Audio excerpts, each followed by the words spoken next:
Okay, so Valimorgulis, everybody, hey, it's the Watch, and we are back, and we are going to be talking House of the Dragon, season one, episodes 1 through 5. Oh my God, it has been a long time, hasn't it? So as you can see, right this way here, we got my boy Jerry Targaryen Steamboat, and right below us, we have the man, the myth, the legend, the one who is here to steal your princesses and queens, Sir Lt Giles.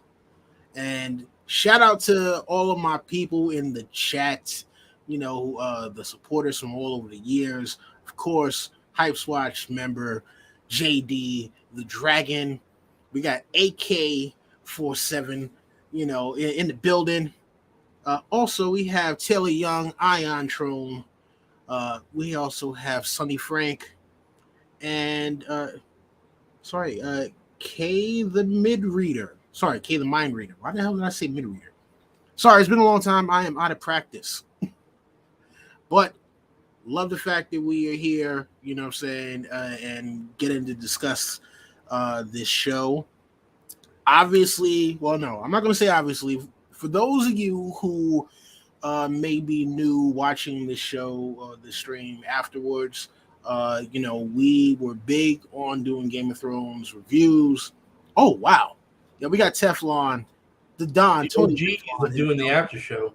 Yeah, Jeff Thomas also just entered the building. Jay Cruz. Hey, man, listen, we got some of the classics in here with us, man. I'm loving this. I'm loving this right now, man.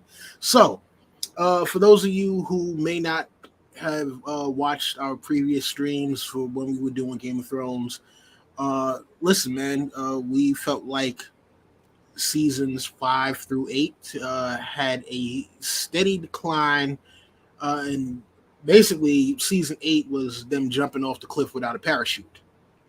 So it is nice to see that, at least for me, obviously I can't speak for the other two gentlemen on the panel, but I think that so far, House of the Dragon has kind of been a return to form for Game of Thrones content that is not directly, um, you know, that's taking some liberties from things they do with the books, but still keeping the spirit. So I'm going to pass it over to Jerry. Jerry, so far, your thoughts on House of the Dragon, uh, standalone and also compared to the previous series. First thing I'll say is the reason I'm in here up in black is because I'm doing the thing the show didn't show. Is that represent Team Black? We saw them represent Team Green. Where was the black? Where was the black? Anyway, so as far as the show on its own, it's been all right for the most part. It could have been shorter, in my opinion. A lot of time, like it could have been paced a lot faster. I feel that considering the amount of material that we're covering, they're really trying to stretch it, as opposed to maybe previously with Game of Thrones, they were trying to compress it, considering it was a lot more material. Here we're adding stuff, and uh, yeah, they definitely have their own take. The way I like to uh, see this, and I wish they could have done something to actually shown it like this. Uh, is that this is just another telling of these tales? Um, it would have been great if they would have had like a narrator, like if they would have had a maester Mm. cast their own maester and have him do like the narration kind of. Get a guy like Jeremy Irons, someone with an awesome voice, and do a narration a little bit here. One, Mm. it keeps to keep it flowing a little bit faster and to um, keep the audience informed. I think that would have been maybe the right way to have done something like this. Instead, they kind of went and tried to redo kind of the style of Game of Thrones for material that wasn't made for that style, and I mean they've done okay with it. Could have been, in my opinion, could have been better, but I haven't seen any egregious. Well, we'll find out. We'll talk about it. I haven't seen too many egregious things going on here in this show. It's pretty much kept up with the spirit, like you said, the spirit of the material, and yeah. So far it's been all right. Okay. LT, what you got for us, man? How are you feeling about House of the Dragon so far? Again, on its own, and also compared to Game of Thrones. I can't compare it to Game of Thrones because this is my thing. So, when I first watched Game of Thrones, I never read the book, so I had nothing to compare Game of Thrones to, and I was hooked from the first episode. I can tell you this: if there was no books, no Princess and the Queen, no Rogue Prince, none of that, I would have been out by now. That's just personally. But since I did love Game of Thrones as a show, and we know how it ended, and it pissed me off.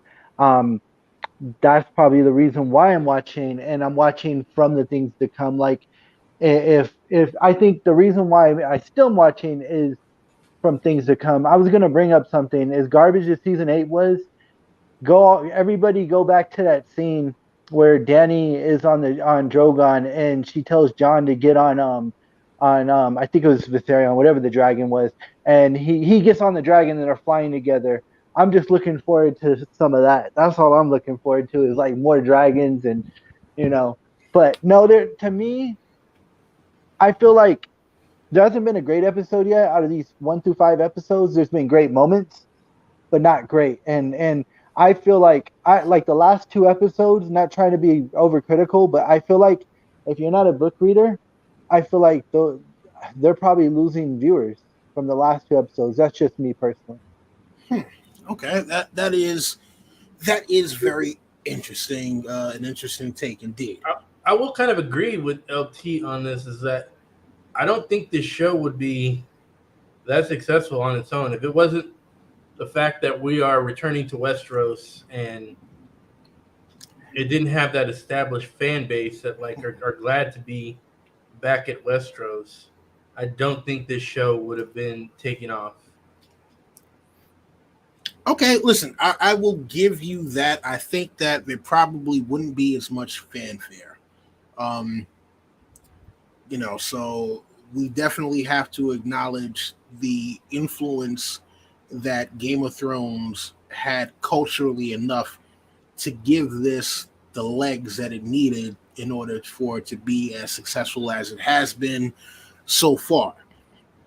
Um, Listen, I'll be honest with you. For me, comparing this to Game of Thrones, again, I felt as though this kind of had the spirit of like the first season for me a bit, but what I think that they did better was introducing the characters right away. Because honestly speaking, when I had first watched Game of Thrones, it took me like 3 or 4 episodes before I understood like who like each character was, because it was kind of like they would pop up on screen, they would have them do things from the book, but you never really got a sense of like who they were. So they'd be like, okay, wait, who's that guy? Wait, but that and what? So it took me a few episodes to get in. Where here, first off, we start off with the voiceover from Rhaenyra that talks about the Council 101. We get the whole thing about Jaehaerys, how they did everything with the succession, and when we get introduced to the different characters, you kind of already get a sense of who they are and what their motivations are right away, just from like the kind of like conversational blurbs that they have when they're introducing some of the characters. So like when they introduced Damon, right? It was like, oh yeah, he came in under darkness and he's been away for a while, and it's like, okay, all right, we know he's a mysterious character and somehow he is pissed off people to the point where he can't just walk into the Red Keep, without it possibly being an issue. they kept up with the brutality from the original Game of Thrones, but I will say that to me, so far this feels a little more sophisticated and a little closer to the books, um, in terms of like when they describe how the heraldries look and the different houses and how distinct each house is, and then with the different characters. So like for Damon, for example, he's got what appears to be, if not Valyrian steel armor, is definitely Targaryen armor. It's black, it's got red trim on it. He's got the helmet, and that's the dragon's head helmet. That's what um, I kind of imagine when they mentioned Euron having the Valyrian steel armor. I kind of imagine it looking similar to that. right, So they said in Game of Thrones they just abandoned it, like after what? Like you saw the Hound with the dog helmet in like the first episode, and then all that stuff just went away. right. And here, to me, it's like they stepped out with, okay, we are gonna let you know, because, like, for example, right, in House of the Dragon, as opposed to Game of Thrones so far, we've definitely been able to, like, you can tell who's who just by the colors. This has a much more defined color palette than Game of Thrones did. So, like, for example, when Jason Lannister comes in, Jason Lannister shows up, you automatically know that crimson, gold, and a little bit of black here and there, that is a Lannister. Period, point blank. You don't even need to see the sigil. You're like, okay, that dude's a Lannister. He's got blonde hair. He's an arrogant prick, and he's got red gold. And is he the Lord of House Lannister in this show, or is it somebody else? No, he's the Lord. He's the Lord. Oh, did anybody look? And well, I'd have to brother. Well, I don't know if he's in the. Is the twin brother in the show? His brother's on small council. I'd have to rewatch the show, but do you think one of them has Bright War, or what's the name of their sword that they lost? Is it Bright War? Yeah, but Bright Roar. Yeah, I'm like, I think if I'm not mistaken, didn't Bright Roar get lost? That was lost later, right? That was lost before it was the brother. I think it was lost a long time. Because remember, I think it was lost a long time ago. No, I think it was lost wasn't it lost like a little bit before current times in a book? If I'm not mistaken, I might be wrong. That's how what's his name, Tyrion's uncle got lost. He went looking for Brightfire. Right. So I don't know exactly when Bright Roar got lost, and unfortunately my books and all that are downstairs, so I can't even know. Well, if anybody in the chat knows when Bright Roar get lost, let us know. All right. So I will say that the production, but I mean, you should kind of expect that considering the amount of money that they're spending on this show. They came out balling with this show, whereas Game of Thrones started while eventually they got to the level of the budget. The starting budgets here are way higher than Game of Thrones. No, I understand that, but like the whole season. I understand that, but here's the thing, though, right? So if you think about like, if you guys have ever seen a show like The Tudors, right? The Tudors wasn't some high budget fantasy show, but you definitely could tell kind of who was who based on, like in terms of like, okay, this is Jane Seymour, this is this one, this is that one, and a lot of it came down to the costuming. So it's not so much that Game of Thrones didn't have it in terms of like, you could, like the way that they did it, it was more like, okay, the Northerners wear, this kind of armor, whereas people from the South wear this kind of armor, but it wasn't any in this, yeah. Right. There wasn't a color pop to it, where in this one, it's like, even if everyone had, plate armor, they still had something that was a color from their house that made them stand out. If these production were able to redo Game of Thrones, you might see Loras with flowers everywhere to make it more distinct. You might do that. Whereas Right. In Game of Thrones, his armor wasn't all that different from maybe Lannister armor or gold or etc. Right. So So, you know what? Go ahead, LT. no. I was just saying. So you guys are saying the costumes, not specifically like the sigils on each people. Right. So it's more so, like I said, it's more so the fact that if someone shows up from a specific house, you know, um, yeah, you know that the colors, like you can tell by the colors who's who. You know what I'm saying? So, like even when we see the previews, and we'll get to the previews later on, but like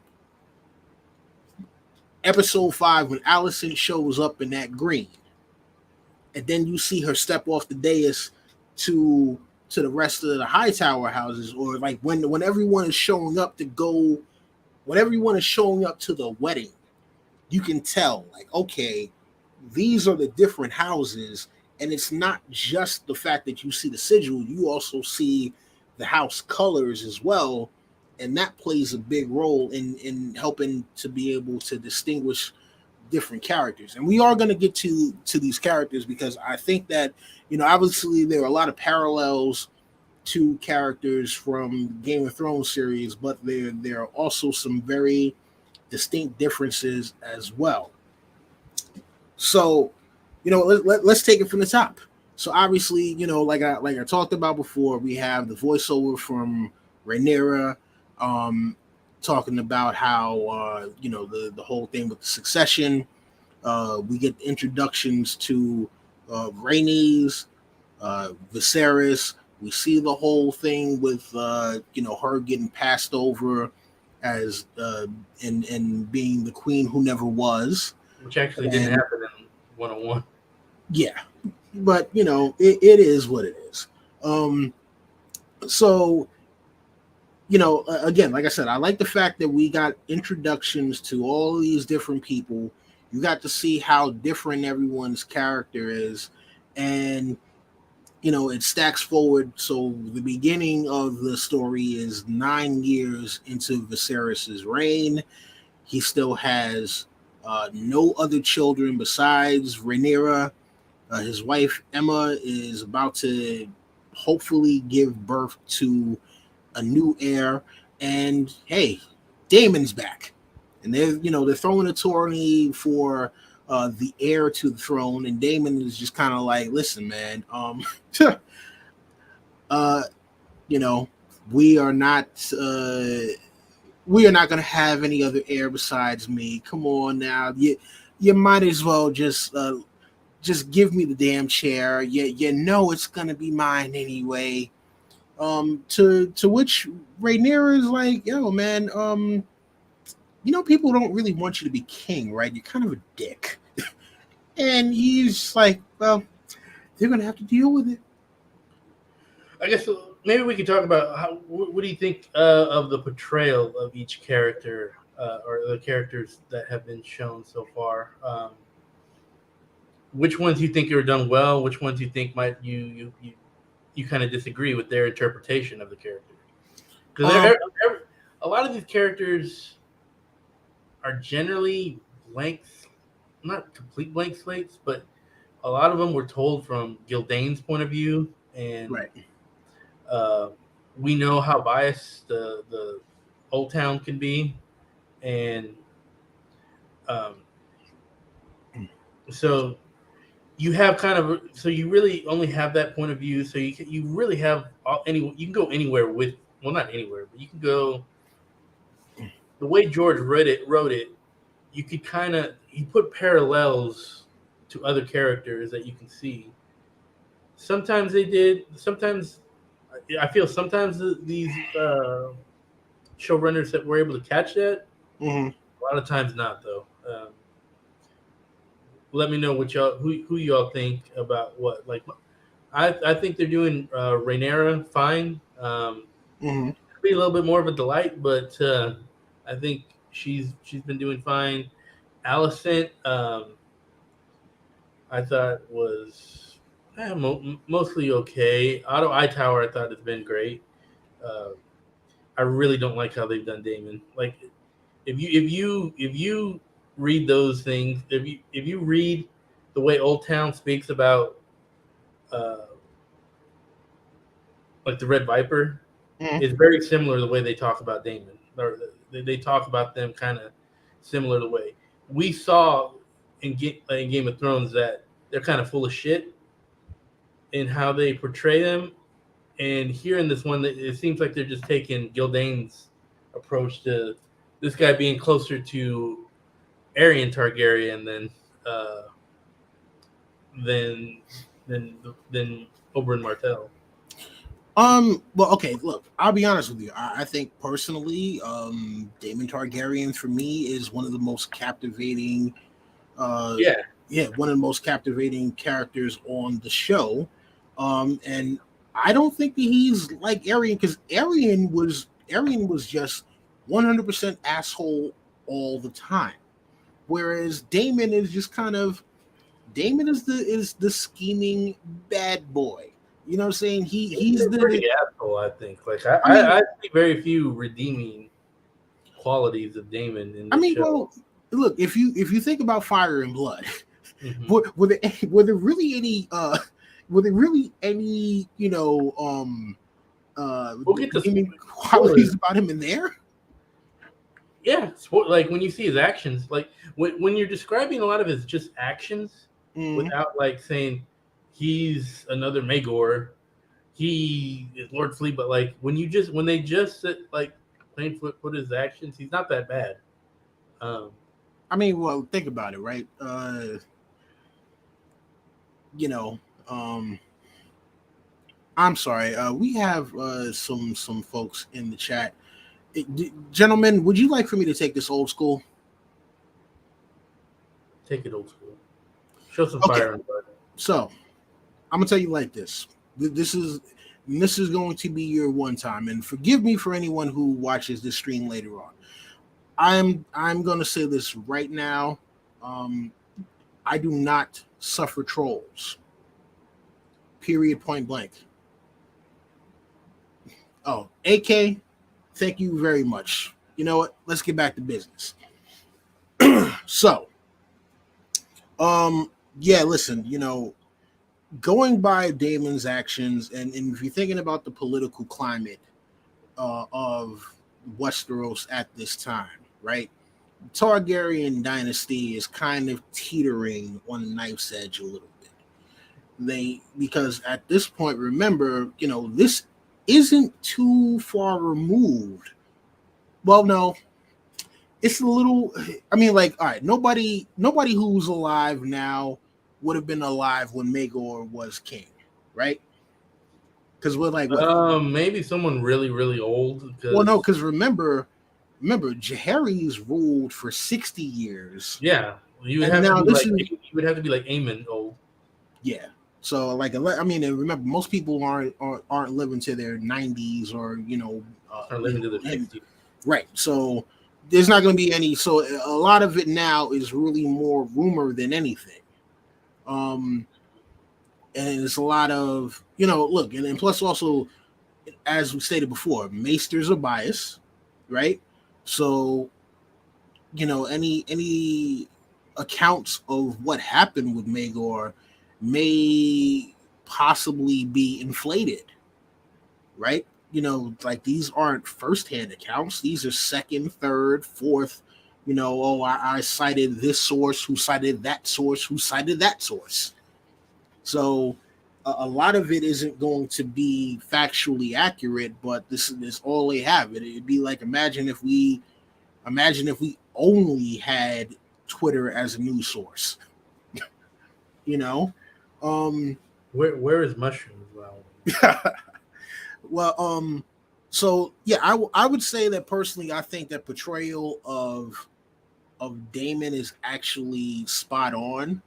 I think the portrayal of Rhaenyra may be a little skewed. I mean, like, because in the books, it's kind of like, is she a wild child or is she a little more reserved? And this one is kind of like, she's a wild child. She knows she can't let other people know that she's a wild child, but at the same point, she almost doesn't care if people know that she's a wild child. I always felt that. I think it was pretty clear she was a wild. I think most accounts have her as a wild child of some sort. Like some have different degrees of wild, Right. but they all had a little bit of wild with her. Viserys, I think, is I don't know. So he, I was expecting more of a guy who's trying to be a pleaser to everyone, but like a weak, uh, someone who's trying to be tries to get everyone to get along, but kind of fails to. Someone who avoids controversy and likes to try and appease everybody. If that makes sense. I definitely got that about Viserys. I definitely got that about him. I think that the way that he's being portrayed, he's a guy who, remember, this wasn't supposed to be his job. He wasn't supposed to be king. So I think that there's a lot of it that he's still, even in this late stage, he doesn't have the full confidence in himself because, like, it's like, yeah, I have the throne. I wasn't supposed to have it, but I do have it. So I mean, but like, I hope that people don't try to kill me over this. Um, so I think that Viserys is kind of played the way that he should be, and then I mean, obviously we don't get much with Emma. Um, Yeah. Otto Hightower is funny. Like people were comparing him to Littlefinger, which I didn't necessarily think was fair. Now, don't get me wrong. Him scheming to make Alicent the queen obviously was that was a snake move. But hey, listen, if I'm sitting here like Damon said, he's a second son with absolutely nothing to inherit other than what he gets for himself. So I I can't necessarily blame him for that, but again, there's also the point of, well, he's you know too concerned about getting his grandchildren on the throne, like a grandson on the throne, so that he could possibly be handed the king for the next 30-40 years. To And be fair, that's nothing new. I mean, we saw that with Tywin. We see that with Mace Tyrell. We see that with everybody. but the thing Everyone about it except is, for like Ned Stark. right, I think the difference with him is he's the only one that wasn't really overt about it. It's like, yes, obviously we as the viewer get to see what he's doing, but the people there were kind of like, oh, because remember, Viserys picking Alicent for the queen, like it's not like he went to Viserys and like, hey man, my daughter, come on man, she right here. Y'all want to talk about how this whole portrayal was done here in the show? I thought this was one of the bigger missed opportunities in this show. One of the changes that they did make was they made Rhaenyra and Alicent friends prior to the whereas in the books, there's like a 10-year gap difference, and they're not really friends at all. Well, you know what? I'll be honest with you. I actually like that change, and I'll tell you why. I would have liked that change had they done something with it. Like they didn't really. They had an opportunity to really create some conflict. Like, wait, what? You've been hanging around my dad too much. What is with that? Like they had a chance to build up Well, the no. relationship. Well, no. Harris and No, but Alicent. no, but if you remember though, Allison didn't tell Rhaenyra that she was hanging out with Viserys. I know, and that's what I'm saying. That's what a missed opportunity. They had a chance to create some conflict and drama there, whereas a lot of that was pretty anticlimactic. It was more like hey, she's there. Oh, I choose her. That where they, it really could have been. You really had an opportunity to create a lot of drama and like build more with that. I hate to say it, but because this is another uh, a king or someone making a wrong choice and choosing the wrong. It's very much Rob and Jane Westerling kind of thing. Well, not quite the same, but it's like, yeah, you're making that kind of mistake. Hate to say it, Dan and Dave did that part better, where it showed them, it showed that relationship budding, and then you could see Rob was, about to make his, like, oh, dude, he's making his mistake, but I can see how he is because he's falling for this girl. They did that a lot better in Game of Thrones than they did here, whereas here was very anticlimactic, very little drama in there.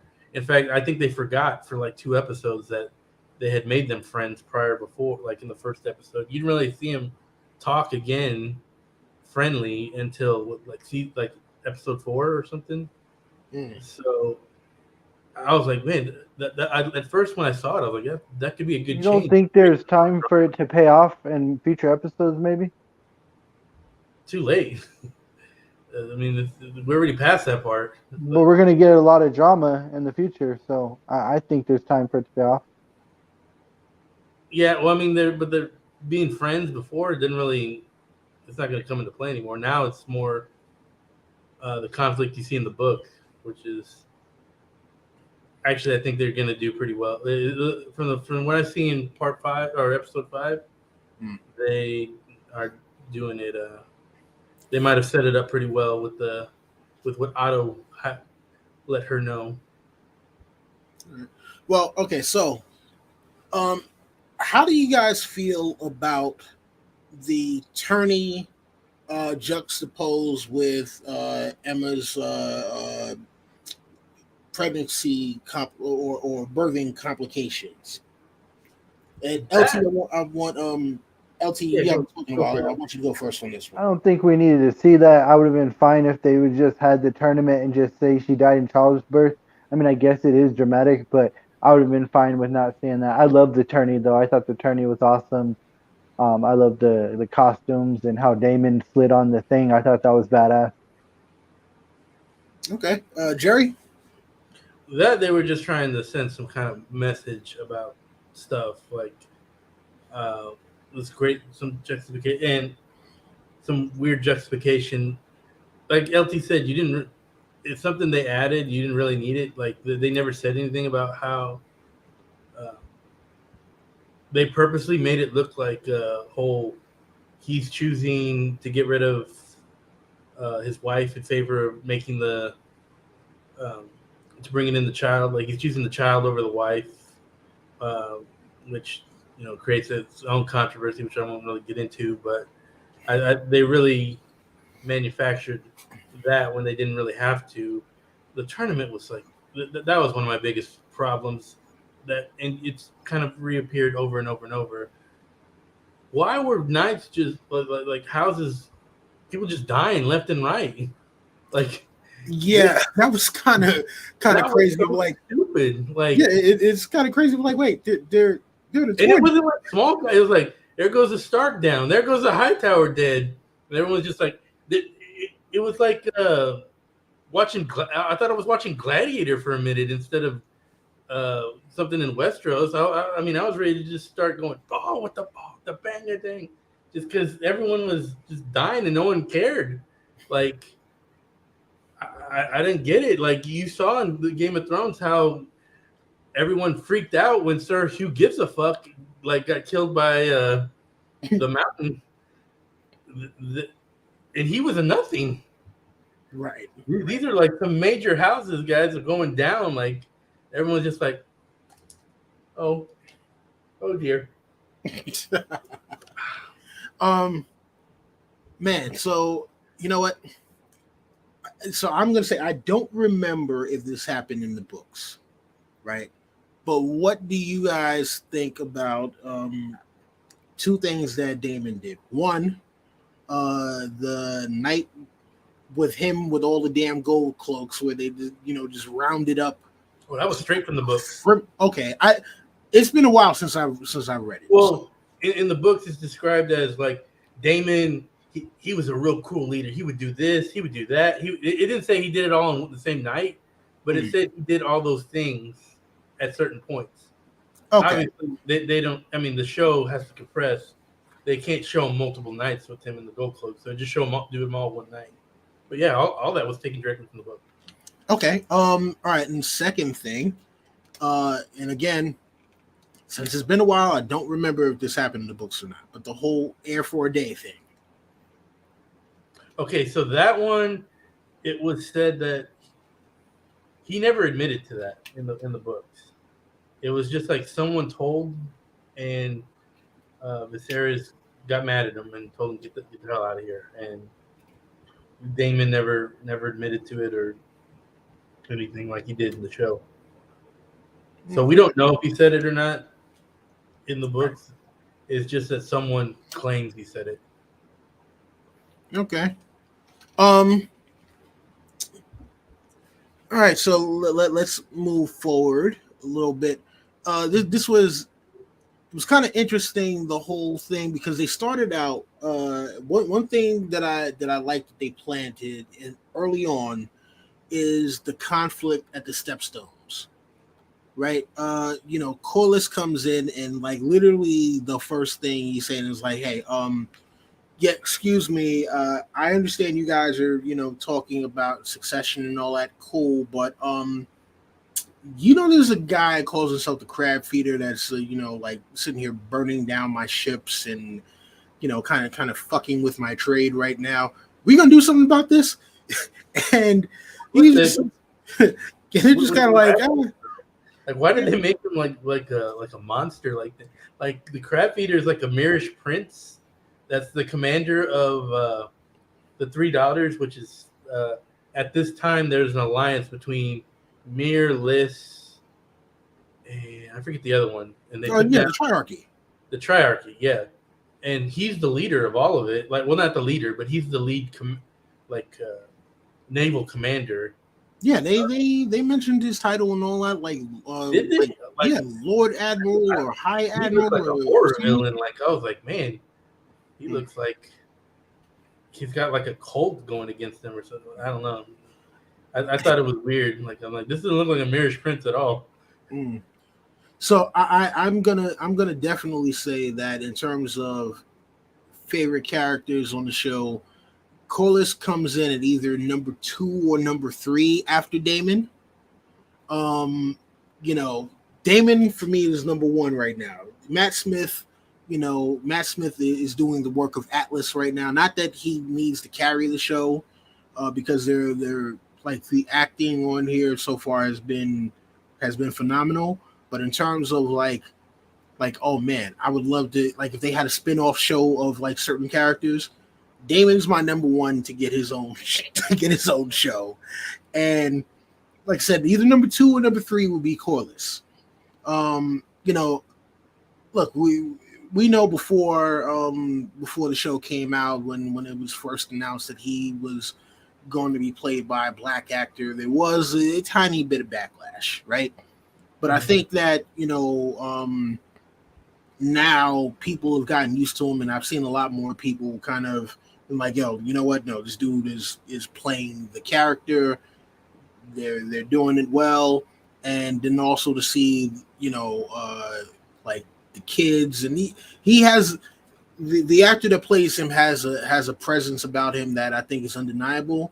So I think that they did a good job. And the funny thing is, I saw somebody a couple of weeks ago. I went to a party.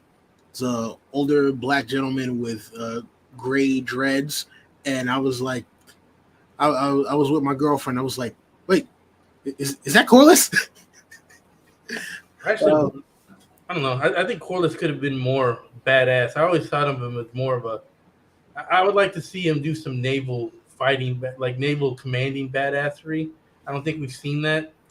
Not yet. If they don't drop the ball, we will. And when I say drop the ball, I'll give you an example. Game of Thrones, having a battle and then cutting at the end. If they don't do that, they have big battles. We'll see it. Well, some of his major battles already was supposed to happen at the Stepstones. So, Right. which actually was supposed to go a lot longer than it did in the show. Well, what the Stepstones? You know what it is though, because they've been doing time jumps. Now, had they not done the time jumps and actually focused on that Well, stuff, no, because he's still in the Stepstones when his wife dies, Damon. That happens. well, remember they in the last episode Stepstones goes for a long time in the book. Like, well, okay, well at this point, they've shown that basically him and Damon have taken over, but there's still conflict. They mentioned that like well, at okay, least maybe okay. yeah, there's still conflict because after Damon decided to not call himself king of the narrow sea and kind of abandon that whole project, they still show it's like there's still little stuff in the background. It's just not the crab feeder anymore. I'm just saying. I was hoping that he would look more badass in naval battles than Aeron did in Game of Thrones. I think it's going to get there. I think it's going to get there because I think they know what's at stake. They know what's at stake.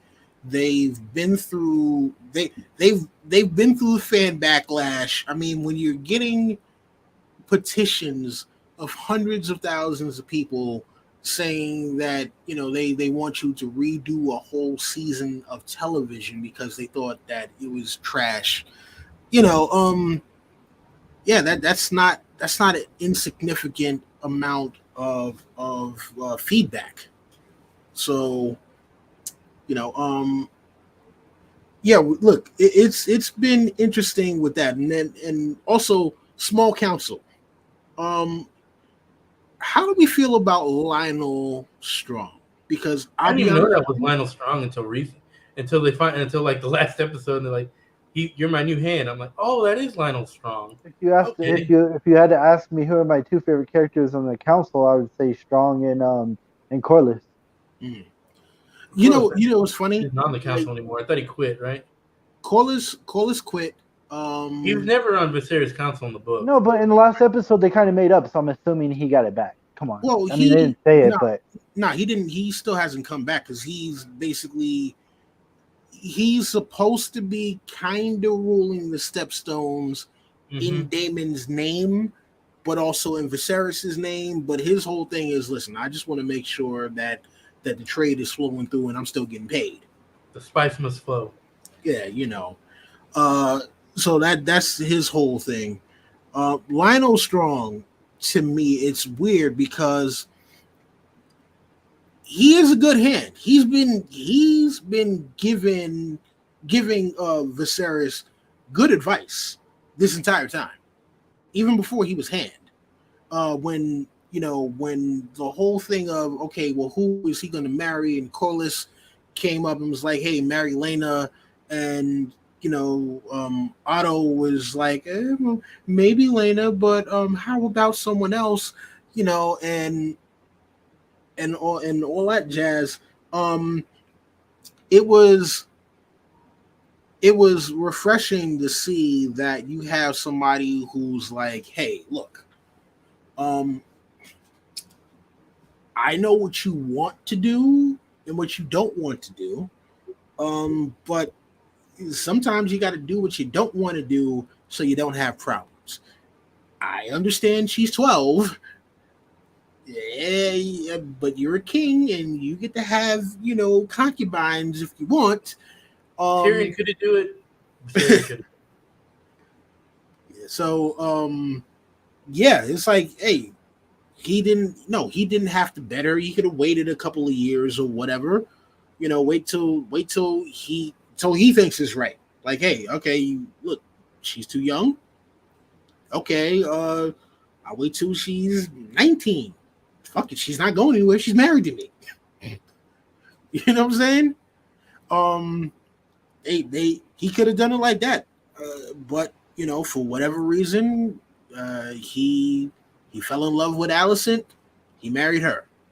So I still say that was unclimactic. He's just like, I choose Allison instead. Like, yeah, it was a little anticlimactic, but I think that they did that for dramatic effect, because Allison didn't necessarily know that was going to happen, and B, um, it's one of those things where they did that because again, Rhaenyra had absolutely no idea that Allison had been talking to Viserys for like at this time it's probably months, right? So when he pops up in the small council and is like, okay, hey, so you guys have been begging me to choose a wife. Oh, that girl right there.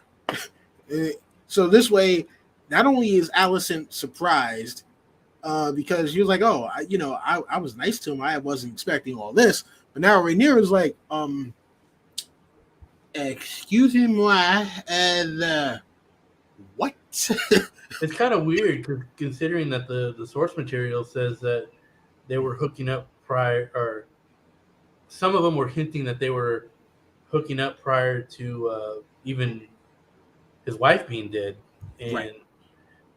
it's even rumored that she hooked up with Damon, which I think that would have created great drama. They should have done that in the show, that she hooked up with Damon, and that was the source of why Otto Hightower hates Damon so much. I mean, well, listen, man, and we're gonna get to Otto because Otto Hightower, I think, kind of got Otto Hightower got partially a raw deal, partially, you know, um, because look, at the end of the day, when it comes to him, again, he's doing his plotting and scheming, he's trying to make sure he's still getting his coins, but he took it a little too far. But I think that the whole thing with Viserys picking Alicent the way that he did, and especially against what most people would consider to be the most sound advice that he could have got from Lionel Strong, that was him trying not to be weak, right? Or to show like, hey, yeah, no, I'm not the guy who needs everyone to tell me what to do, or I can't make my own decisions. Look, I picked my own wife. No one's going to force a wife upon me. Which I'm like, look, man, that's what you want to do. All right, cool, but you do realize there are serious consequences if you pick the wrong one. So, and we're starting to see what those consequences are. You know, you know what? Real quick, before we move forward about characters and what they've been doing, how are we feeling about the time jumps? Because They need to, because this is a story that takes place over 30 years. So yeah, you're gonna have to make some time jumps. In fact, they've compressed a lot of the time jumps. They do a lot more in the book. Well, here's the thing though, because remember, they are, from what I've heard, if I remember correctly, they're supposed to be trying to get like 5 seasons out of this. What? And I think 2 at the most. 2? Yeah, by seeing next week's trailer, I see no way they do 5 seasons. No, because here's the thing. Depending on how they do, because like we still got stuff with like Blood and Cheese. We got Dance of the Dragons. Because here's the thing. Look at this book. I don't know if you can see it. A little bit. See this right here? Right. This is Princess and the Queen. This is how much material you would be squeezing 4 seasons out of. If I'm not mistaken, it's shorter. I mean, Fire and Blood. No, Fire and Blood is a little long because they added some stuff with Aegon, but yeah, it's around the same size. Well, here's the thing, though, because all right, we're getting into Hobbit territory for there. We all saw how that turned out. Well, no, but here's the thing, though, because remember, this show, I would imagine, would have to cover not just the Dance of the Dragons, but it's also got to cover Aegon the Second and Aegon the Third, because we're getting all, like that can be resolved in less than an episode. Really? Because you got to think about it. Aegon the Third, they can do maybe his regent. Well, not his regency, but the Hour of the Wolf might be one episode, right? But George said we ain't getting more from Aegon until the second part of Fire Blood, so I don't think he's going to give them that information. no, but what I'm saying is they could definitely. You're talking about Aegon 3, not Aegon 5. Yeah. Oh, okay. Yeah, so I mean, like we can definitely get from Aegon the Third, like at least up until his the end of his regency. Because that's where is that where Fire and Blood ends at the end of Aegon's regency? Well, you get a little bit of his regency, not that much of it. You get a little bit of it, and you get some stuff we never seen before. Like it's very little bit. Because they have to do the dragon. They have to do the sacking of the dragon pit and the death of the dragons. I could see them doing that in episode 10 of whatever's the last season. I mean, everything. Oh, 9, episode happens, 9. Everything you're mentioning happens in that little piece of pages I just showed. Like all that happens in just that small amount of pages. It's really not that long. Mm. Like okay. if you listen to it on audiobook, it takes like 4 hours or less. I mean, well, listen. They've said before that they're working on multiple spinoffs. So yeah, maybe the plan for these spinoffs is, hey, we don't do a big grand show spanning 8 seasons because we're not trying to have another Dan and Dave situation where they get to the final season, the final like 2 or 3 seasons and like, all right, we just rush everything now. 5 seasons out of this is this after season 2. They skip to Aegon 4, and we start getting some Blackfire, and that's another House of the Dragon. Even though they've already screwed up back the Blackfires in. Well, no, in Game of Thrones they did because there's a bunch of stuff they left out. As we found out, you saw that stupid dagger. Okay, so you know what? Same opening too as well. Same music. Yeah, all right. So you know what? Let's get to the dagger and the prophecy, as it were. Okay, so that's why I said this is the show thing. It's all about the show, and even in the show context, it really doesn't make sense. But okay, so here's the thing, though, right? Because I've been watching a few videos, and here's something that I never thought about. If you read in Fire and Blood when it talks about Aegon doing the conquest. It doesn't give him. He doesn't give him motivation. Oh, he absolutely. He was absolutely prophesied or had prophecy tell him. That's actually probably taken from or not absolutely, but it's hinted very much so.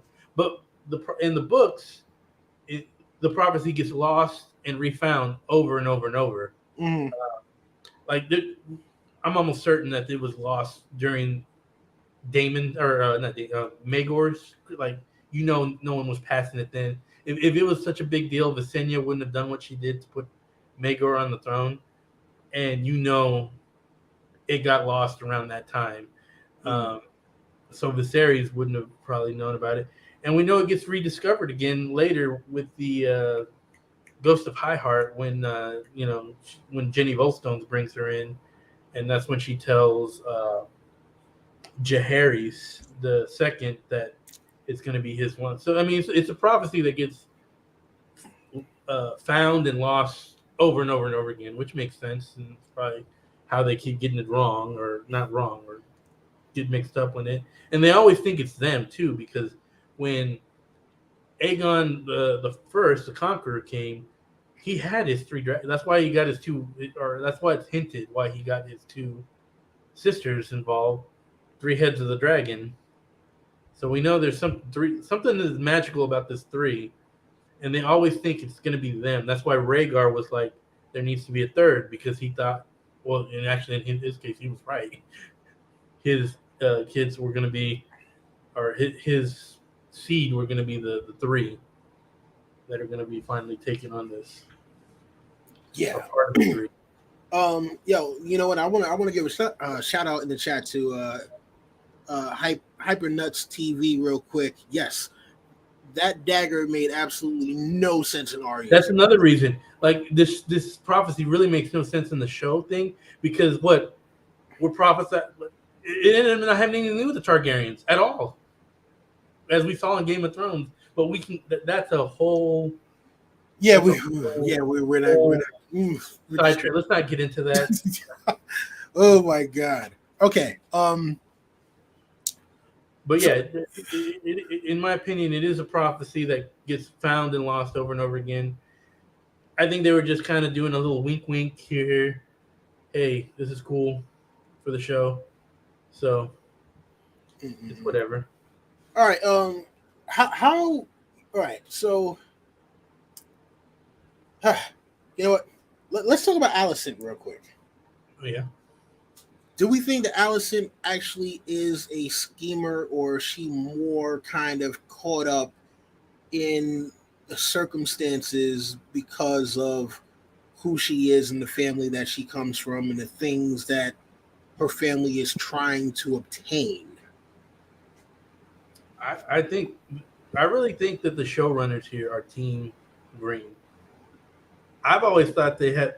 I don't even think they portrayed Corlys that great. I think they make him look a little like too angry sometimes when he left.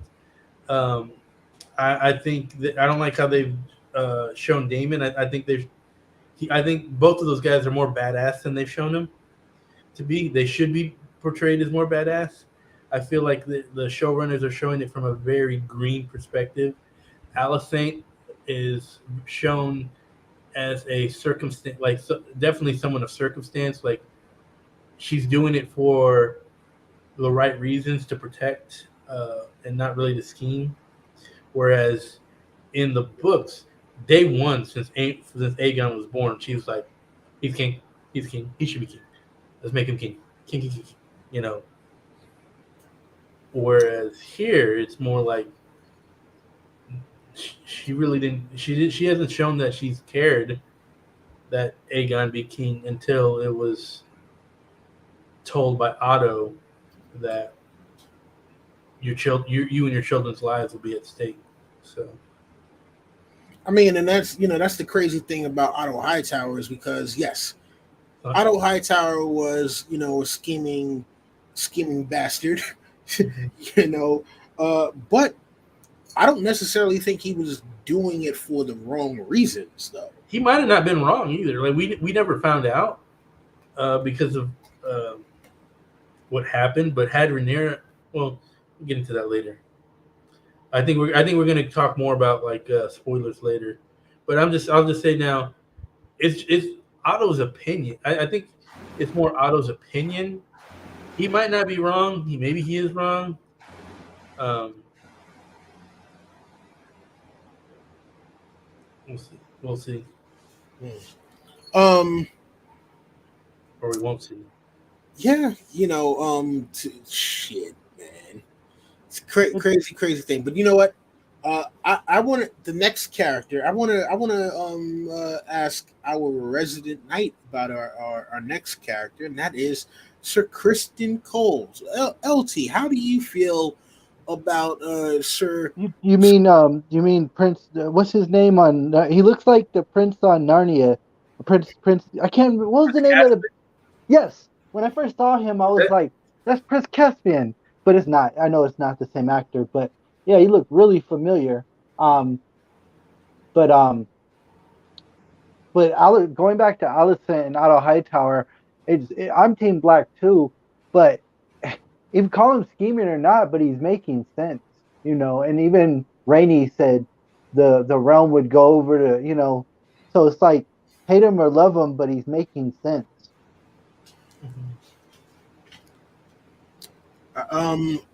Yeah, Like his logic is sound. Like I don't know if he's right or not, but it's not like his logic is like some whack job, tinfoil. So. Okay, well, question for the both of you. do you feel as though he possibly overreacted a bit? With the whole uh, his whole thing of, hey, Rhaenyra, let's.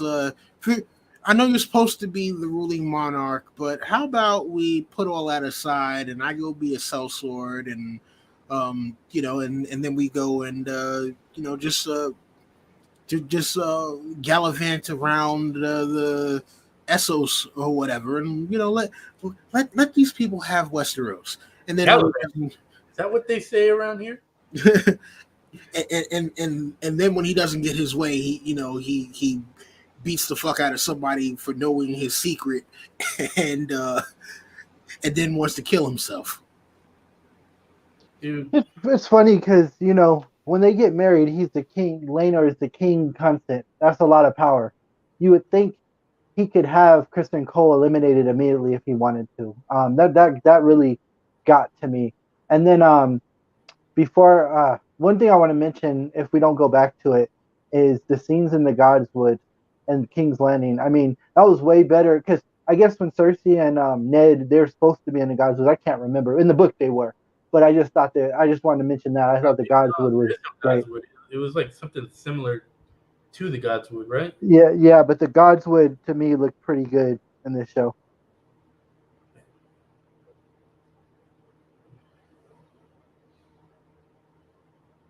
But okay, but back to Kristen Cole. They're kind of they have Kristen Cole is another guy where you get different accounts of this man and how he does things. Like you get one account of him rejecting Rhaenyra from the beginning. You get one account of him getting with Rhaenyra. So they went and decided to. That's why I said they really should have done their own Maester and said this is it. That way we could really sit, because this is really their own. George even said it. The show has the show canon. The book has its book canon. So it's really its own thing here. You really can't take anything from this show and it tell you anything about the books. It's really its own thing here. They've changed so much too in like little details. Mm-hmm. They changed way like in this show. They've changed way more than the first few seasons of Game of Thrones. In this show, and it's mostly like minor details here and there, but they've changed a hell of a lot. And Cole, I mean, so apparently he's Dornish, but he's from the Stormlands, and he's. Is he actually Dornish? Because I don't remember. I don't remember actually seeing how Cole is under house. Is a vassal under house. One of LT's favorite houses, Dondarrion. So I don't know how that relates to Dornish. I think that might have been a thing where they're trying to say because they're in the Dornish marches that maybe, and plus remember he's lowborn. His pops was a steward. He's not lowborn. So he's a House Cole is a noble, but it's a lower noble. It's when the Littlefinger's house, maybe in the terms of rank. Yeah, when I say lowborn, I don't mean lowborn as in he's just a regular commoner, but he's not, he doesn't come from a high station, small house, yeah. Right. So it's one of those things where even if he wasn't on the Kingsguard, Rhaenyra still wouldn't really be able to marry him and have it have the rest of the realm be like, oh, okay, cool, this is the new king consort. All right, we're fine with this. I don't think he was. I've seen the chat. I don't think he was a bastard, or else his name would be Kristen. Well, she could, if she really wanted to, she could just advocate her heiress and give it to Aegon, and then go run off in the sunset with Cole if she wanted to. Right, and that's what he wanted her to do, and she was just kind of like, yeah, boy, you done lost your mind. But hey, I'm a dragon. I'm meant to be more than a. Well, I think she says it. That's what one of the things they said in the book. She told him, "I'm meant to rule, not be a sellsword's wife," and stuff. Which I mean, so I can't blame her for that. Um, but it's kind of crazy with that whole thing because after this, he's basically was like, oh, I can't have you, so now I hate you. Which, hey, listen, we've seen stuff like that happen in real life where you get a spurned lover, and then the next thing you know, they're out she there. did kind of play him though. Like that was technically sexual harassment what she did to him, even though the fun kind, but whatever. Um, He didn't so listen. He didn't want to be just the queen's little bedroom buddy. I mean, yeah, look, because we didn't grow up in that world, we are not gonna ever fully understand the whole thing of you sullied my honor, and now I'm nothing because I broke my vow of chastity to sleep with you or whatever. And the fact that the fact that your man, like, immediately as soon as Allison was like, yeah, so there are rumors, he's like, no, it's true, it's me. It's like, oh god, oh, dude. He should have been put to death right I then, actually not thought that right was then pretty there, good but acting. I thought that was pretty good and pretty good acting. No, Like it was good acting, but I'm just kind of like, dude, it was. like, I think that's one of the better, well directed stuff. Like it reminded me. It's one of those like if you're watching Breaking Bad, all those moments where Jesse's making the wrong decision and you're just cringing, like, oh, that's what I felt like Kristen Cole. Like, why, or why? Yeah, just like that. Like, oh, you idiot. But well, it made sense, kind of thing. but my whole thing is one of those. My whole thing is like, all right, well, look, I get that you feel some kind of way about what happened. You're like, damn, I know I shouldn't have done that. You have guilty conscience. You want to get off your chest. I get that, right? But you also know that this is a thing that can get you. Do like he said, yo, please don't geld me, torture me, and then send me to the wall. Like this can not only just ruin your reputation, it can ruin your life. And he's just like, hey, yeah, do you mind just killing me, um putting me to death swiftly? And it's like, dude, you didn't even have to go through any of that. If you would have just let her talk. I mean, because he obviously has no idea about her being with Damon, unless he heard the rumors. But no, he threw himself under the bus. He literally walked in front of the bus, laid down, and said, "Hey, good, yeah, run me over now, please." he did like when I was a kid. I snitched myself out to my mom when I did school, and I went and got caught. And yeah, he basically did that. Yeah, So so let's talk about another thing. Like we mentioned earlier about the tournament where nobles are just dying like crazy and no one gives a shit. Well, here we go again. Another noble's getting it, and no one gives a shit. Like he beat the shit. He murdered Joffrey Longmouth, and like no one does anything. Like, yeah, people are shocked, but I mean, House Longmouth would be demanding that guy's head right away, and that's a bigger house than Cole's. If anything, if he would not be put to death, he'd be sent to the wall for sure for that. Yeah, absolutely. The only reason he got away with it in the book, because he is the one who kills Joffrey Longmouth in the book. The only reason he gets away with it in the book is because it happened in a tournament, and it was an accident, and everyone was shocked. I don't know why they just didn't go back to the tournament and just start killing everyone again. I guess maybe because they already had used that card. They played that card in episode 1. They couldn't use it again. I don't know. it to me is kind of crazy because it's like, yes, you just beat. Not only did you beat a member of A house. a member of a lord, noble house. I couldn't think of the word for a second. You beat the member of a noble house to death, and not only that, you also punched out the king consort as well. The future king consort. You punched him out when he tried to stop you, because again, even if you don't even if you don't know that Joffrey was Laenor's secret paramour or anything like that. He's still a noble. Yeah, and not just a noble. He's about to be a royal. At the end of the week, when he's supposed to marry Rhaenyra, he's part of the royal family. You punched out a future member of the royal family. So And doesn't the book talk about Laenor being really good with the sword and a dragon rider? That's what I'm saying. I mean, if that happened in the book, he was not much of a warrior. He was more. I think they kind of made him a little bit more of a warrior here because They they didn't do anything with Renly.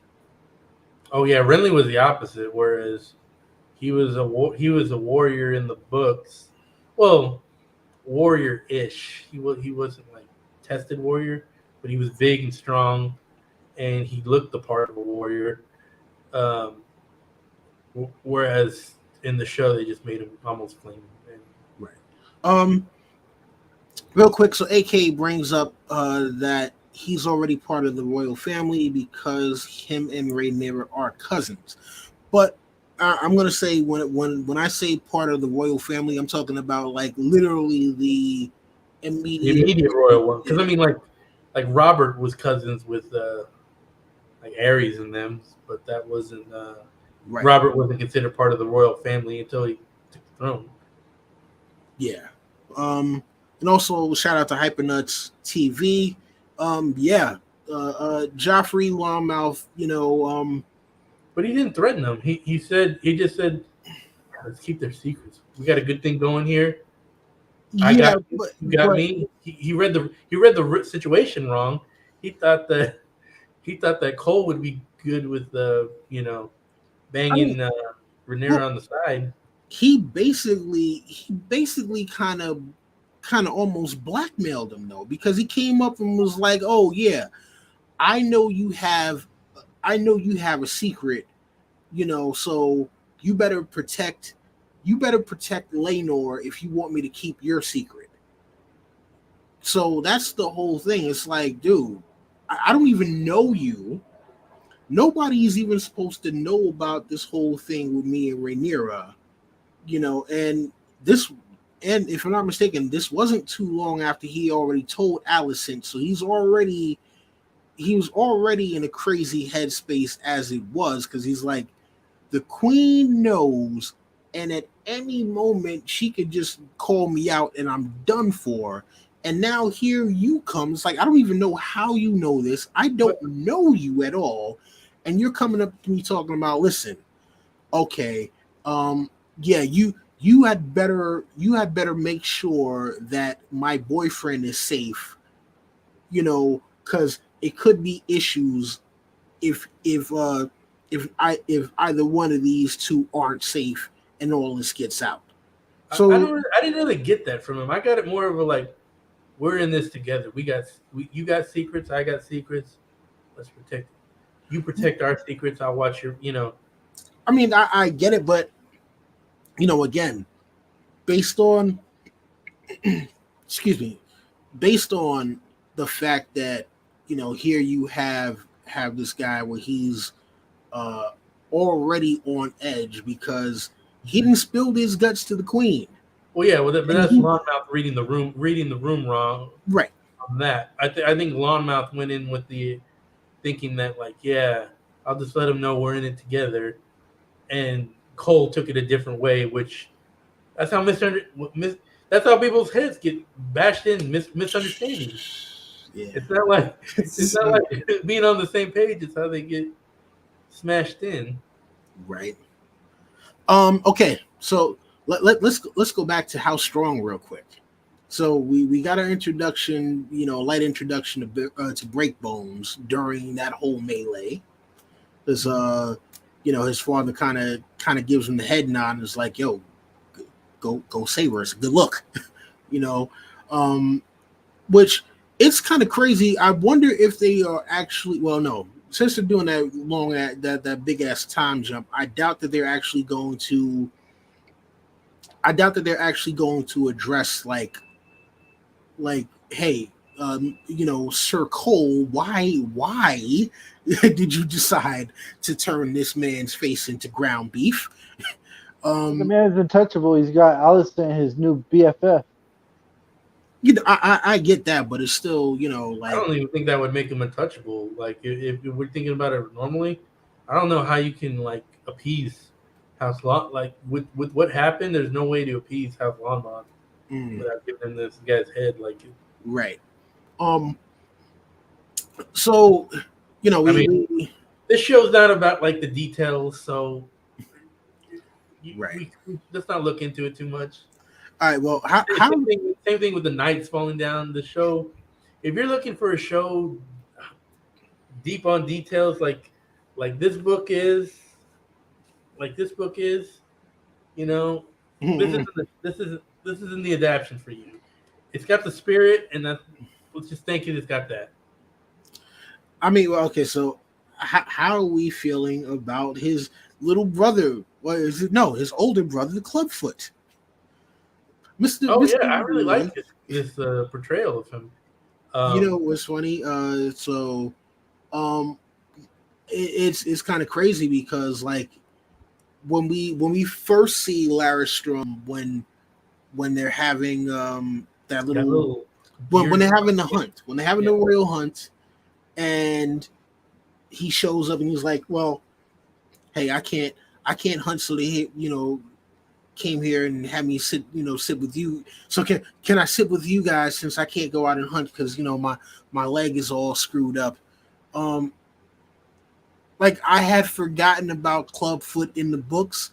So to see him, it was like, okay, we got this kind of meek little dude. What's he doing? Then when he starts whispering that poison in Allison's ear, ooh, that was something. Because how did he even get that info? He's very Littlefingerish. Oh yeah, I mean, listen, I was watching. He's like a combination of Littlefinger and Varys. Yes. It was kind of crazy with that. So it's like, I'm wondering, I'm wondering, how things are going to play out with him later on. Because we don't know like how he gets his info. We just know he gets it. So maybe he has little birds like Varys. Maybe like we're never told exactly what it is, but I mean that's very LT. I mean, why not? Yeah. Why not? Like he seems to be just as informed about things as Varys is. He knows all the passages in the Red Keep like Varys does. So how he knows that we never found out, but maybe they'll show us in the show, or they'll have their own interpretation of how he knows. Right. I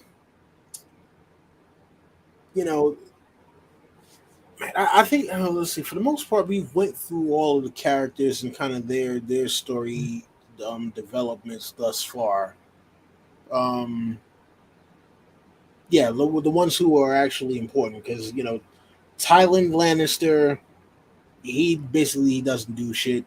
Jason is just there to so that Lannisters were assholes even hundreds of years ago. Does it feel different not having any Northerners around? Well, like, because we got no Northerners, we got no Riverlanders. I think that's why they added that werewood tree in there to somehow.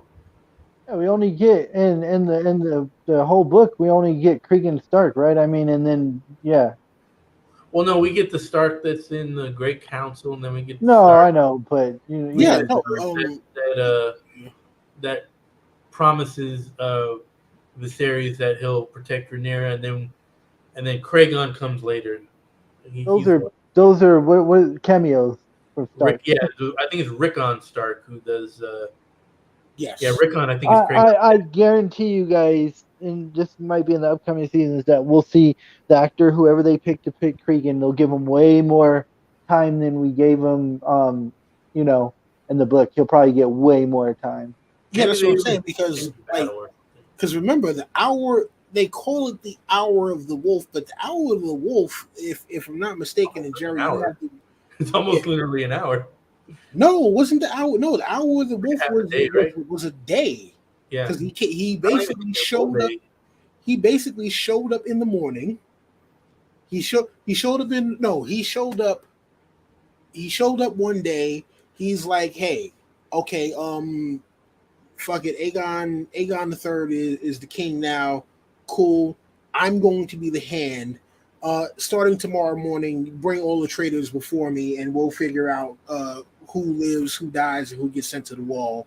He spends the whole day either executing, pardoning, or banishing people to the wall. And then when it's done, he basically takes off the hand of the pin, hand of the kingpin. So if we're gonna talk about that, I think AK mentioned that Clubfoot might be faking it. I don't think he is, because during the hour of the wolf, like when he's already caught, he's like, just cut this foot off. Like, I'm tired of it. So I don't think he would have said that if it was fake. Right. So it's one of those things where, like, and that's what I'm saying, like, depending on what they decide to do, because remember, they mentioned Cregan Stark.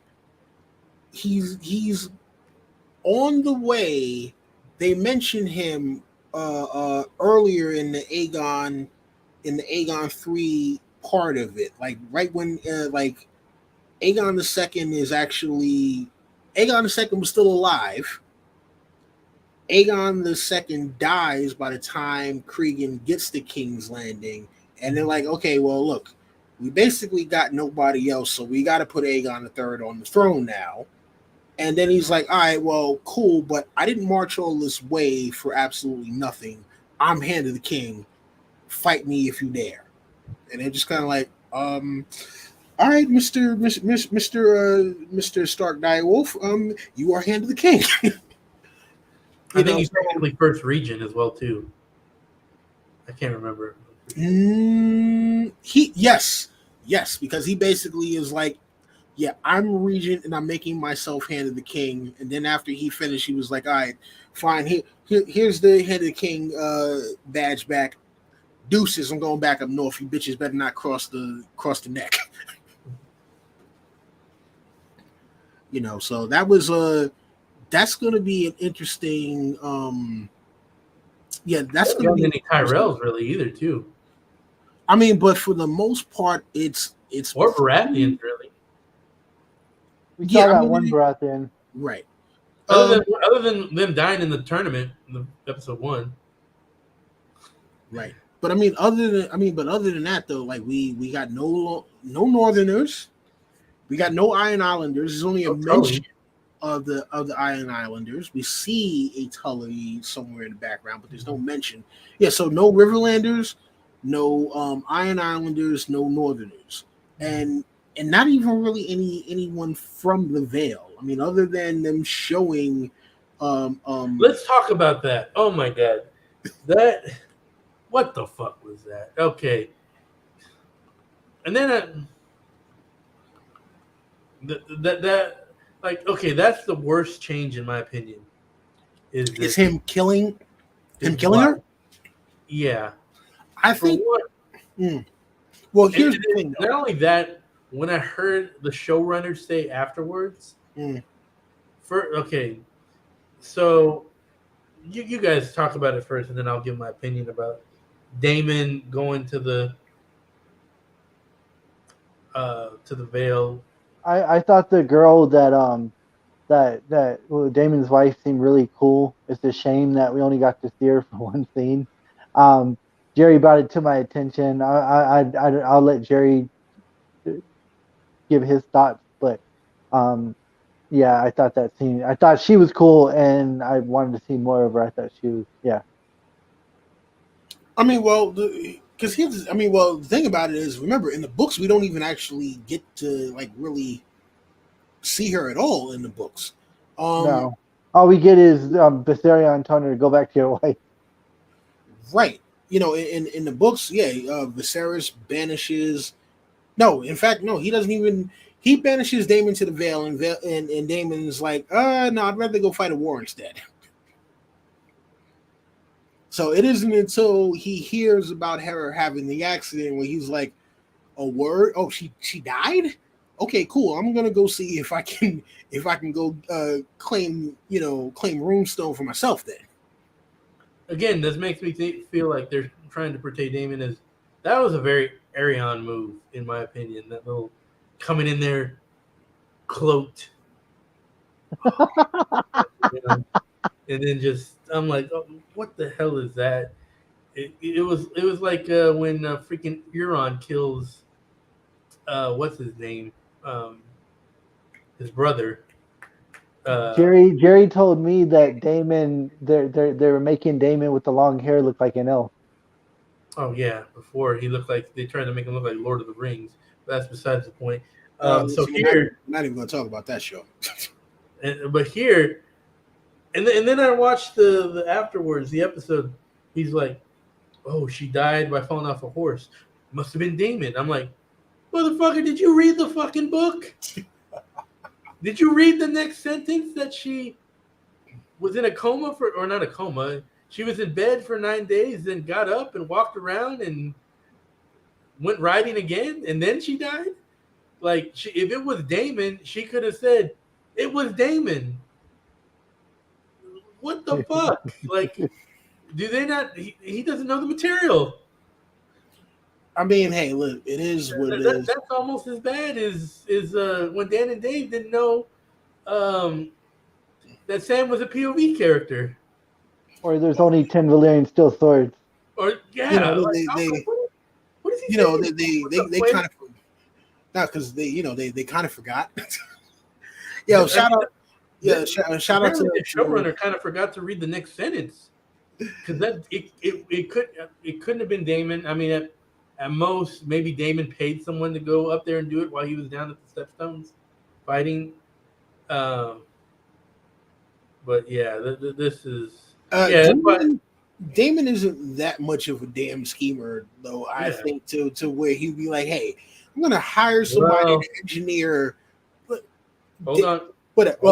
We'll get to that. We'll table that, and when we talk about what we're coming up to expect later, I want to bring that back up. But yeah. All right.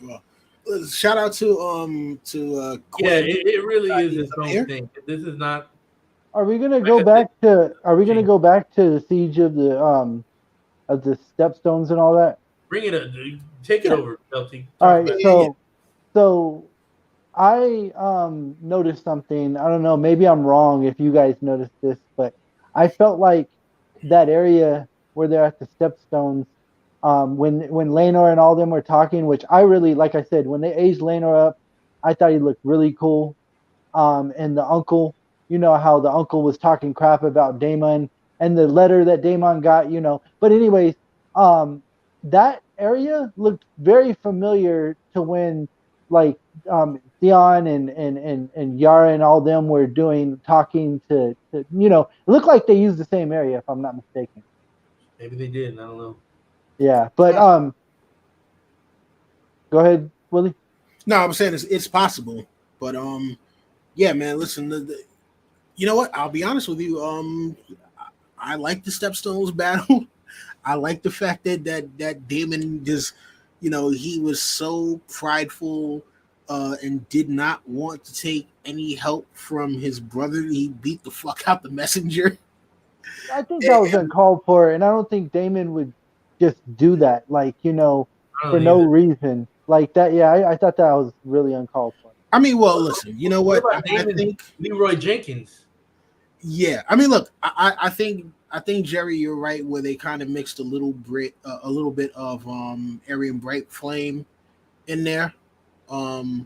Oh, shout out to boy one true David Adams.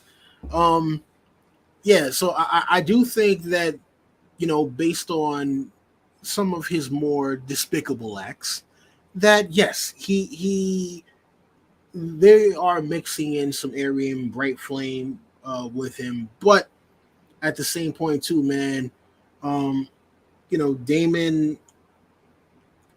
Damon in the books is unpredictable. I mean, like your man shows up, in the middle of a tourney and is like, "Hey, I'm king of the narrow sea." Like, I'm sorry, what now? You who?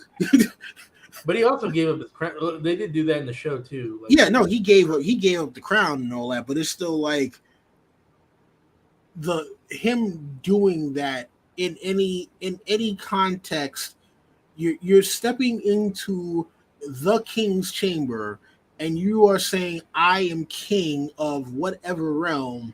In just about any other context, dude, that's treason. Yeah. Absolute treason. But that Damon is crazy enough to do that shit. he's bold. I mean, yeah, he's always bold. I Yeah, think so he should be shown as bold. But yeah, sometimes so that's the whole thing for me. It's like, all right, look, I understand Damon's got issues. That's Damon. That's what he does. So I don't really find it out of character for him to I don't find it out of character for him to be acting the way that he does. Um yeah, I don't find it out of character for him at all. It's just one of those things where it's like, okay, yeah, he is the rogue prince. I mean, what do you expect? The fact that people know he's the rogue prince, Lord Fleabottom, and all that wild shit that he does, he's man. the road prince by like people from nobles and stuff that like Right, but I mean, like, they, yeah, they, they because thought the he's same thing doing. about they thought the same thing about Oberyn Martell. They look if you look at characters' point of views, Mm, they viewed Oberyn Martell very similar as a what, bold guy who kind of like he's kind of the same way. but But really, when also, you saw Oberyn, you saw that was exagger like these people were exaggerating. right, but I mean, you also got to remember too, Oberyn. The fact that they're still living in the whole prejudicial thing where it's like, okay, well, he's Dornish. So, those Dornish folks and their crazy ways, letting women rule, and they got Well, they sleep kind with of might think the men, same about women, Targaryens. huh? They might think the same about Targaryens. Targaryens are still kind of the newcomers. I mean, they've only been around 100 years. Yeah, but I mean, it was a thing where, as far as the Targaryens are concerned, they were like, hey, well, look, they rule, so we can't really say too much about that. They're the ones who Oh, are ruling family. w- what'd you guys think about the scene where the little kid was he was proposing to Rhaenyra, and then it was the Brackens and the Blackwoods, and the little kid killed him. Yeah, it's another one. They're just killing everybody, and no one cares. I thought that scene was pretty I cool. mean, listen, man, he's a Bracken. He deserved it. It was just But I did showing it like. was I showing did like how they much showed they hate the. each other. Mm. I did like that they showed the conflict between Bracken and Blackwood. Word. Um. Well, listen, man. Obviously, we're gonna. There is so much more that we're gonna have to get into. For the second half of the season. They're doing a major time jump, at least 10 years. Yeah, at least 10 years. You know, and it's going to be interesting to see how certain relationships have developed over the course of that time. um yeah, it's gonna be interesting to see how relationships develop over the course of that time. So I you know imagine that Alicent and Rhaenyra will be bickering. Uh, Yeah, I mean, it is that's what they do. That is what they do. Um, so any final thoughts on the first half of this season? Oh yeah, Um, yeah, yeah, yeah. I just wanted to bring up something like when I said how they dropped the ball. In my opinion, is how you guys were talking about the crab feeder. I mhm. thought he looked really scary, and it seemed like they built him up to be a great villain, and then you don't even show me a fight between him and Damon. I mean, I know Damon probably killed him really quickly, but still, that would have been nice to see like even some words between them two. Like I think they dropped the ball there, in my opinion. Fair Yeah, it was enough. kind of silly in that battle how Damon just ran in there like Leroy Jenkins and all those arrows and somehow made it. Yeah, that was kind of. Oh, and my number one moment so far, and we didn't even talk about this. Wow. And we didn't even talk about it. I'll talk about this now. My number one moment of the show so far is when they were at the bridge at Dragonstone and Rhaenyra came on her dragon and they talked to Valerian. I thought that was, like I said, none of these episodes have been great, but that was a great moment in my opinion. Yeah, you know what? How do you guys feel about them talking in Valerian? I mean, does that? Oh, Oh, that's great. They should do it more often. yeah. I mean, I don't even get why they don't have Viserys and Rhaenyra talking Valerian, or Rhaenys and they all speak Valerian. Even if I'm not mistaken, don't the Valerians speak Valerian too? Probably. I mean, Yeah, I Yeah, never I'm seen assuming it, so. but I'm sure they do. yeah. I would imagine that they should, seeing as how they are Valerian noble house and all that. So, yeah. I mean, that was listen, personally, so far, I think that they are doing a few things better than the original Game of Thrones series. Obviously, they are still kind of finding their footing, but I think that they are off to a very good start. And as long as they can keep up the quality and not just hail mary it, I think that I think that he will. I think that this show will. I think it could possibly. No, well, you know what? No, Game of Thrones was such a cultural phenomenon that I don't think that this could surpass Game of Thrones. But I think that this could be one of those shows that is talked about in terms of really good adaptations and also helping to further the legacy of this series in a positive direction. I don't know what they're planning on how many dragons we're gonna get, but if we're gonna get 8 dragons on each side, they have an opportunity to do something we've never seen on television screen and really give us some action, like some hardcore action. I don't know what I hope they do it. All right. Well, you know Most what? of the dragons don't do anything. Well, but LT, what before I give mine, what was your, I guess, final thoughts on the overall what you've seen so far in the show? How you I feel like about how they did the first I half? like what I'm seeing, and you know what's unfortunate. I don't know if everybody in the chat knows. I recently injured myself at work and broke my rib, and the first 2 episodes I didn't get to see live, and since then, and like for the next 5 weeks, I'm gonna get to see every episode live. So a tragedy helped me to be able to see this show, and like I said, I feel like they haven't really shown me nothing great yet. But are we gonna talk about the trailer or no? Hold on, let me get mine. I think they've done okay. They've had some opportunities to make this better that they've kind of missed on, but it's just missed opportunities. It's not like they've fucked up anything or screwed up anything too bad, other than maybe the Damon killing his wife. Um, they haven't, and then just people dying left and right. And no one seems to care, like in random places where random spots where people shouldn't be dying. But other than that, I mean, they really haven't done too bad. This is more the slower part of the material, so they could have made it. They had an opportunity to make it better, and they really didn't. But whatever, they have better material to work with. in the future. So I'm expecting the future to get better. And they've kept up enough with the spirit that we can just look forward to the future. Right.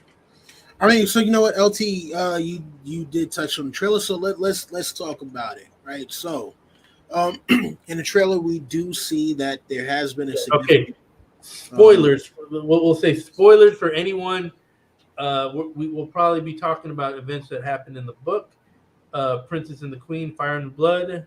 So if you want to keep yourself unaware of all of that, now is the time to take off.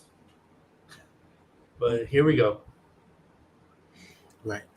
So, um, you know, we see that there's another significant time jump. It looks like minimum of 10 years. It might actually be longer. You know, Alicent and Rhaenyra have been aged up. We see that now Breakbones is on the Kingsguard. We see that Rhaenyra's children, it has been alluded to that they are not Sir Laenor's kids, and that, you know, is going to pose a problem. We see what is either Aegon or Aemon, who will later, you know, have a massive injury to himself. You know, we see that Damon has now married Lena, and they have kids together. And Viserys is still alive, even though it damn near looked like he was going to die at the end of the last episode. And him and damn it, him and Lionel Strong have definitely gotten older and balding and all that. So is Lionel Strong still showing as he's going to? Because okay, in the book, Lionel gets dismissed after the incident with the where Aemon loses his eye, and the Aegon and Aemon are saying, "Oh, those are strong kids. Just look at them."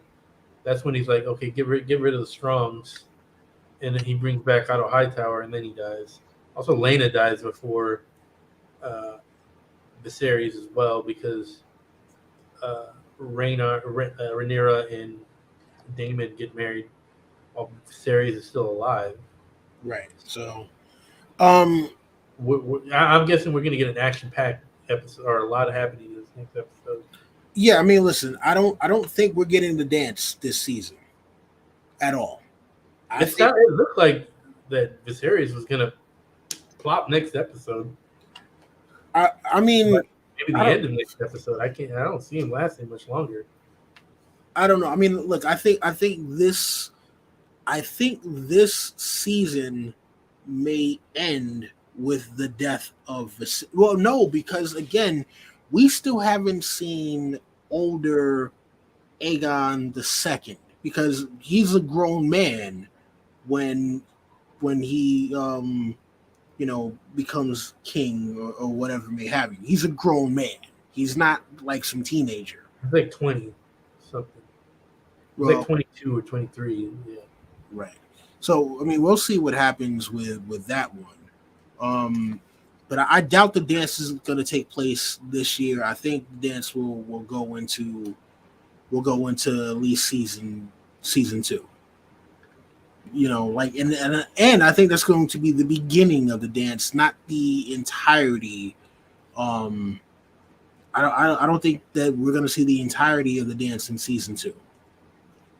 All I know is from what I saw in the trailer, like Jerry said, I think it's going to pick up, and I'm very excited. And yeah, we'll probably get, like, you know, the beginning and a lot of drama, you know. And like you said in the trailer, possibly we could get Aemon losing his eye, and that's like part of the beginning of it. Right. So I really want to see Vhagar, because Vhagar is the biggest dragon, and he's also the most important dragon of this whole thing. And that's Lena's dragon at first. So I really want to see Damon and Lena, you know, fly dragons together and see her have a huge fucking dragon, because Vhagar is significantly bigger than any of the other dragons. Right. I mean, and then plus also remember, we got to get the whole thing with the dragon seeds, and there's so much treachery that goes on. So there's a lot that they still got to Actually, touch on. only like a paragraph about dragon seed. It's like they needed more Yeah, dragons, so they went and got more dragon seed, and they got right. It's a paragraph. It's a paragraph that can be stretched out though. Is what I'm saying. All right, so listen, everyone, my computer unfortunately is probably about to die, so unfortunately we're gonna have to wrap this up. But it was so great to be back, and to be talking with my brothers on the panel, and then also everyone in the chat. I love you guys. And I want to apologize for us being away for so long. We are going to get back into rereads. Is what we really we're going to get back into rereads.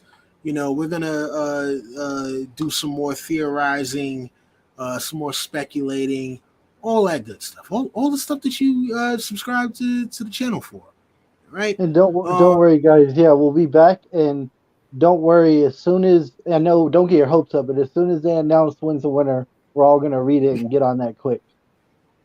Yeah, man. Definitely. So I'll try. I'm a slow reader, but I'll try and get through this quick as I can. I'm gonna if the audio book drops when the actual book drops too, then I'm just gonna have both, and but yeah, gentlemen, do you want to say anything to the people real quick before we go? It's great to be here, and it's great to be here with you guys, and we look to reviewing the rest of the season and being here with you guys. All right, Jerry. I'm glad that we're talking Targaryens again. Targaryen history was always one of my favorite parts of A Song of Ice and Fire. I always loved the dance to Blackfire Rebellion. Aegon the Fifth was always one of my favorites. So yeah, love myself some Targaryen history. So yeah, we sometimes I wish some things could be different about this show, but so far it's kept up with the spirit. Can't complain too much. So looking forward to seeing where they go here. Just don't take this show too seriously. Just try and enjoy it. All right. Well, everyone, thank you for everyone who joined us live in the chat. I wish I could do the roll call, but it's too much. But we'll go with everyone who's still here right now. So we got JD, we have Top Tier CJ, the Imagination Realm, House Longbridge, AK47. We got Kimberly Dupree. I know we had Quinn from Quinn's Ideas. We had the Don Tony Teflon. We had One True David Adams in the building. Ion Trone, IC Spots, and I'm pretty sure there's some people. And my computer won't let me scroll up to look at who else was in the chat. But I want to thank you guys so much for joining us. And we're not doing weeklies right now, but you might be able to catch me on a couple of other people's channels that have asked me to guest, and you might catch these other guys as well. But we definitely will be back for a full season wrap up. We're gonna do a major blowout like we normally do, and go through all of our thoughts, and see what you guys are thinking about this as well, and how you enjoyed season 1 of House of the Dragon. All right. So with that said, also I want to shout out to my girl for getting me some Game of Thrones stuff like this. I Drink and I Know Things glass, and also this nice little Game of Thrones music box that actually plays the. It's supposed to play the damn thing. I don't know if I messed it up or something. It plays the Game of Thrones theme, but unfortunately, yeah, I think I might have screwed it up. Don't kill me. Anyway, listen, we will see you guys at the end of the season. We'll be back to talk more about this, and who knows, we might have some special guests on the panel for that one. Man. Anyway, I am Don Willi, Salt King, the real Azora Hype. I'm back. Bend the knee. And bend the knee. I claim Salt Throne. All that good stuff. And for the rest of the Hype Watch, Valor Morghulis, Valor Dahiris. We'll see you at the end of the season. Goodbye, folks.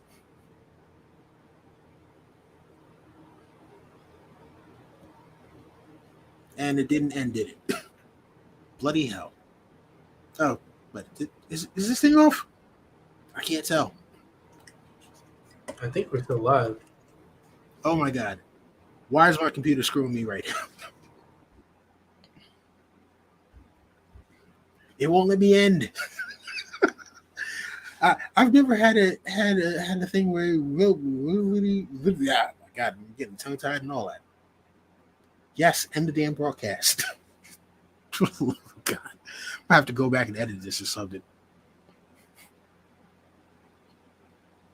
Is it still live? Oh my god, this is killing me right now. Yeah, I think so. Dude, this is absolutely yes, end